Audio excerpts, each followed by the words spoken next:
L'équipe du FC Saint-Éloi-de-Popo a bien commencé la première phase. Au fil du temps qu'on joue, au fil du temps qu'on insère d'autres joueurs qui viennent d'ici et là, et c'est pratiquement, il faut aussi un autre temps pour qu'il y ait notre préparation. Puisque l'équipe qui a préparé la phase éliminatoire n'est pas celle-là qui joue complètement aujourd'hui.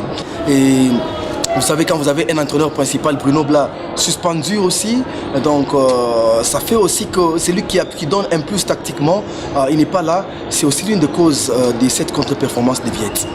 La suspension de tous ces 6 joueurs, aujourd'hui l'on sent que ça a un impact négatif sur les dernières prestations de Popo.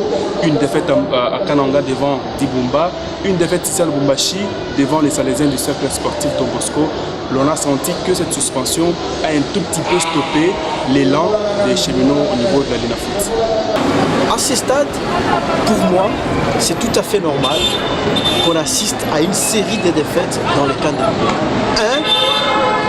ceci s'explique par le fait que, d'abord, par rapport à cette phase qualificative, l'équipe de Lupopo a déjà sa qualification pour le play-off.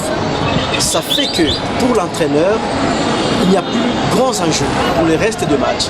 C'est une sorte de formalité d'embarquement pour la phase de play-off.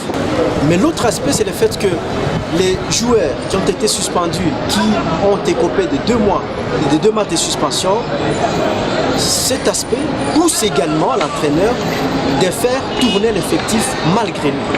Il doit maintenant s'appuyer sur les joueurs qui n'ont pas eu l'occasion de jouer depuis le début de la compétition. Et ces joueurs n'ont presque pas été préparés à jouer les matchs à ce stade de la compétition parce que c'est un fait qui est arrivé et qui oblige à l'entraîneur d'aligner ses joueurs.